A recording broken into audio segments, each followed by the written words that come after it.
28일 금요일 이사야서 37장 1절로 20절 하나님의 명예를 회복하소서입니다.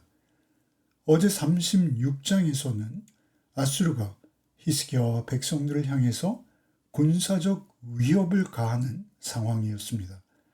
아수르는 결국 내가 무엇을 신뢰하며 의지하고 있기에 항복하지 않느냐는 것이었죠. 애굽에 대한 신뢰이냐, 내 자신에 대한 신뢰이냐, 심지어 여호와를 향한 신뢰인가 묻고 있었습니다. 결국 모든 의지하는 것들을 하나하나 무너뜨리는 것이 아수르의 목적이었습니다. 그러나 백성은 잠잠하여 한 말도 대답하지 않고 침묵으로 끝났습니다. 오늘은 그 침묵 뒤에 보이는 그들의 반응입니다. 오늘 본문 전체를 관통하는 주제가 무엇일까요? 그들이 그 모든 문제를 결국 하나님 앞으로 가지고 나갔다는 것입니다. 오늘 본문은 우리의 믿음이 무엇인지를 보여줍니다. 도저히 자기 힘으로 감당할 수 없는 상황을 만났을 때 그들이 세상의 그 어떤 것, 외세의 힘이나 자신의 꾀나 어떤 다른 무엇을 의지하는 것이 아니라 오직 하나님께로 방향을 돌립니다. 히스기야는 사네립이 보낸 편지를 화가 나고 수치스러워서 태워버리거나 백성들 앞에서 숨기지 않습니다. 그것을 그대로 하나님 앞에 가지고 나아가 펼쳐놓습니다. 문제를 축소하지도 과장하지도 않고 있는 그대로 하나님 앞에 펼쳐놓습니다. 이것이 기도의 본질입니다. 또한 랍사게가 던진 질문에 대한 대답이기도 합니다. 1절로 7절입니다. 히스기야 왕이 듣고 자기의 옷을 찢고 굵은 베옷을 입고 여호와의 전으로 갔고 왕궁 맡은 자 엘리야김과 서기관 셈나와 제사장 중 어른들도 굵은 베옷을 입으니라. 왕이 그들을 아모스의 아들 선지자 이사야에게로 보내매 그들이 이사야에게 이르되 히스기야의 말씀에 오늘은 환난과 책벌과 능욕의 날이라 아이를 낳으려 하나 해산할 힘이 없음 같도다. 당신의 하나님 여호와께서 랍사게의 말을 들으셨을 것이라 그가 그의 상전 아스로 왕의 보냄을 받고 살아계시는 하나님을 회방하였은즉 당신의 하나님 여호와께서 혹시 그 말로 말미암아 견책하실까 하노라. 그런즉 바라건대 당신은 이 남아있는 자를 위하여 기도하라 하시더이다 하니라. 그리하여 히스기야 왕의 신하들이 이사야에게 나아가매 이사야가 그들에게 이르되 너희는 너희 주에게 이렇게 말하라. 여호와께서 이같이 말씀하시되 너희가 들은 바 아스로 왕의 종들이 나를 능욕한 말로 말미암아 두려워하지 말라. 보라, 내가 영을 그의 속에 두리니 그가 소문을 듣고 그의 고국으로 돌아갈 것이며 또 내가 그를 그의 고국에서 칼에 죽게 하리라 하셨느니라 하니라. 히스기야는 옷을 찢고 굵은 베옷을 입습니다. 고대 근동에서 옷을 찢는 것은 극도의 슬픔과 절망 그리고 회개를 표현하는 몸짓입니다. 그런데 우리는 히스기야의 옷을 찢은 장소도 주목해야 합니다. 왕궁이나 참모들과의 회의 자리가 아닙니다. 여호와의 전으로 갔다고 기록합니다. 위기 순간에 우리의 몸이 가장 먼저 반응하는 그 방향, 그것이 바로 그 사람이 실제로 무엇을 신뢰하고 의지하는가를 드러내는 증거입니다. 세상 사람들은 위기 앞에서 힘센 동맹을 찾거나 동시에 정보를 모으고 분주하게 대책을 세우기 위해서 노력합니다. 그것이 첫 번째입니다. 이런 노력이 잘못됐다는 것은 아닙니다. 그러나 히스기야가 보인 첫 번째 반응은 여호와의 집, 여호와의 전으로 간 것입니다. 여호와께 나간 것입니다. 그리고 3절에 이사야에게 신하들을 보내어 상황을 알리고 조언을 구하며 기도까지 부탁합니다. 3절에 해산의 진통은 시작되었는데 악이 나을 힘이 없는 상태, 되돌릴 수도 없고 스스로 완성할 수도 없는 절박한 목숨이 경각에 놓인 위기의 상태라는 것입니다. 히스기야는 자신의 무력함을 조금도 과장하거나 축소하지 않고 그대로 하나님 앞에 고백합니다. 이런 모습이 참된 회개와 신뢰의 출발점이 됩니다. 자기 힘으로 이 일을 완성할 수 없는 것을 인정하는 자리에서만 하나님의 개입을 구하는 진짜 기도가 시작될 수 있습니다. 4절에 하나님 여호와께서 랍사게의 말씀을 들으셨을 것이니 남은 자를 위해 기도해달라 이렇게 요청합니다. 여기에 살아계신 하나님이라는 표현이 중요합니다. 랍사게는 아수르가 정복한 여러 민족들의 신들을 열거하면서 여호와도 나무나 돌로 만든 죽은 신상에 불과하다는 식의 조롱을 했던 바 있습니다. 히스기야는 정확히 그 대목을 잡았습니다. 여호와는 분명 그들과 전혀 다른 살아계신 하나님이십니다. 36장에서부터 이어지는 이 한 가지 가장 중요한 주제는 하나님께서는 죽은 신상들과는 전혀 다른 살아계신 유일한 창조주 하나님이시라는 점을 강조하는 것입니다. 6절로 7절은 히스기야의 기도 요청에 대한 하나님의 응답입니다. 기도를 들으신 하나님께서는 아수르가 퍼부은 하나님을 향한 모욕에 대해서 단호하십니다.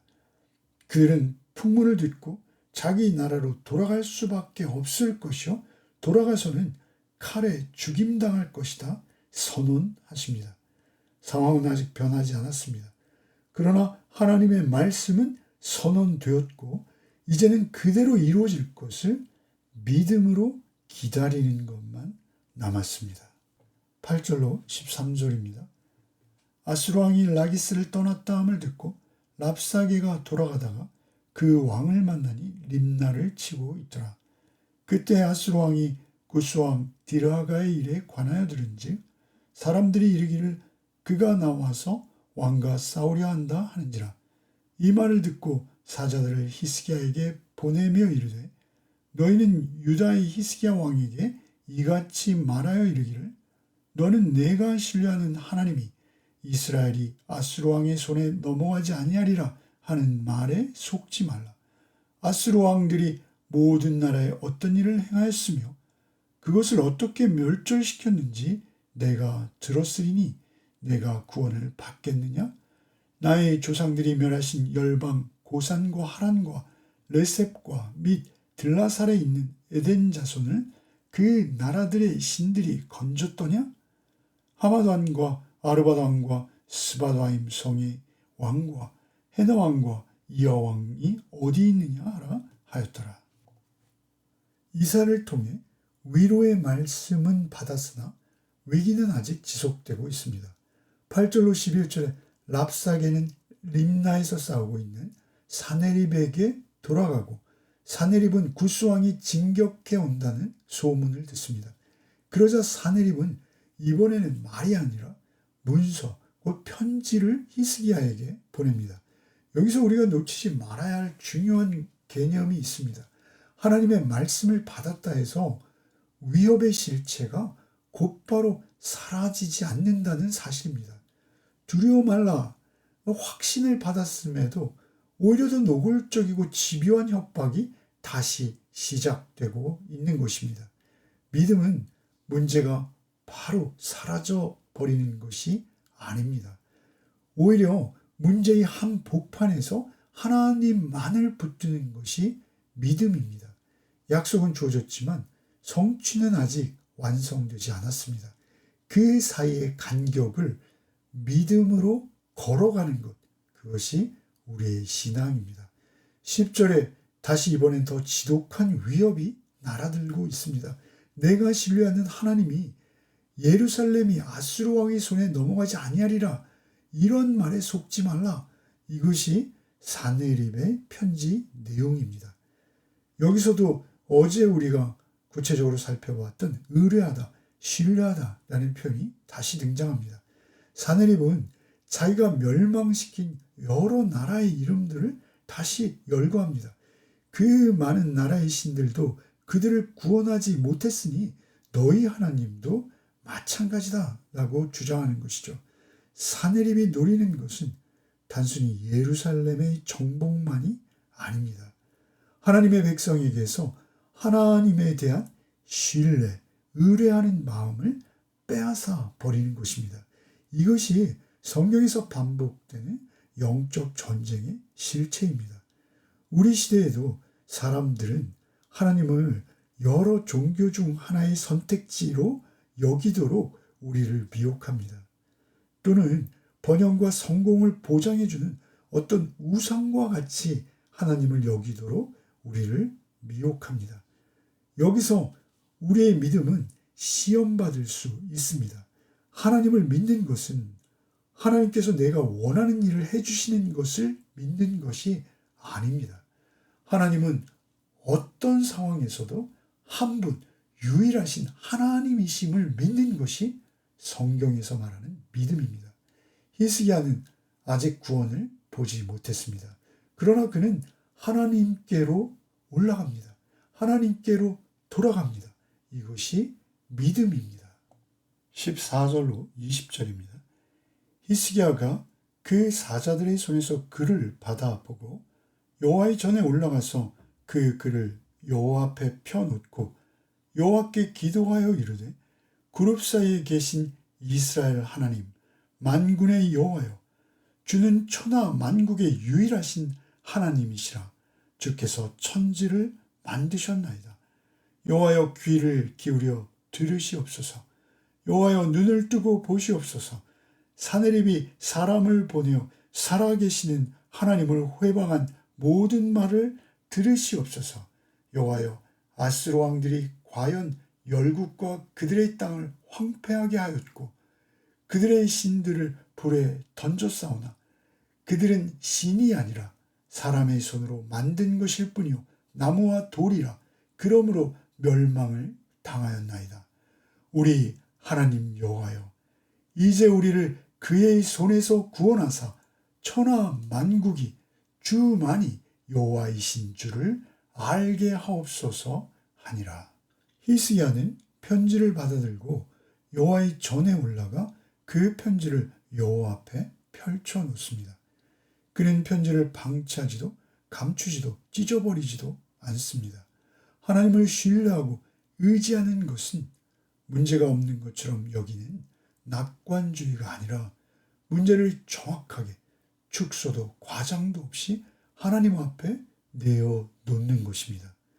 그렇다고 그저 정보를 알려드리는 것도 아닙니다.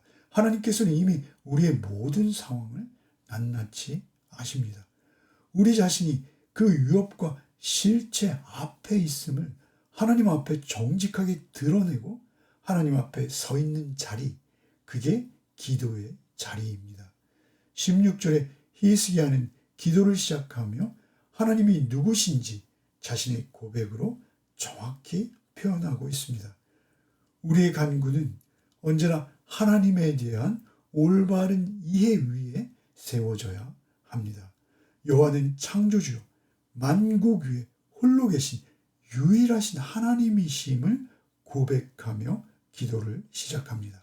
17절에는 구체적인 간구가 시작됩니다. 사내립이 살아계신 하나님을 능욕한 이 모든 것을 듣고 보아달라고 호소합니다. 그리고 18절과 19절에 사내립의 주장이 일부 사실인 것을 인정합니다. 아수르가 정복한 나라들의 신들이 그들을 구원하지 못한 것은 역사적 사실입니다.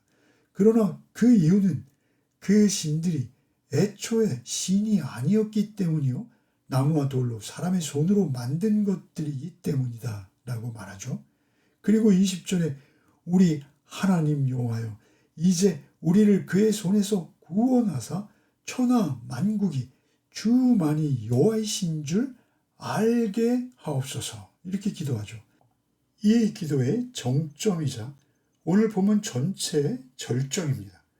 히스기야의 기도는 나를 구원해 주십시오로 끝나지 않습니다. 그의 궁극적인 간구는 자신과 예루살렘의 안전을 넘어서서 천하 만국이 주만이 여호와이신 줄 알게 해달라는 것이었습니다. 여기서 알게 하옵소서의 알다는 우리가 잘 아는 히브리어 야다입니다. 여기서 기도의 최종 목적어에 해당합니다. 그의 구원 요청의 최종 목적은 자기 보존이 아니라 하나님의 영광이 온 세상에 알려지는 것입니다. 하나님께서 이스라엘을 택하시고 구원해 내신 궁극적인 목적은 언제나 이스라엘 자신만을 위한 것이 아니라 열방이 여호와를 알게 하기 위함이었습니다. 출애굽 사건에서도 광야 여정에서도 오늘 히스기야의 기도에서도 동일한 구속사적 목적이 흐르고 있습니다. 이 흐름은 궁극적으로 예수 그리스도 안에서 완성됩니다.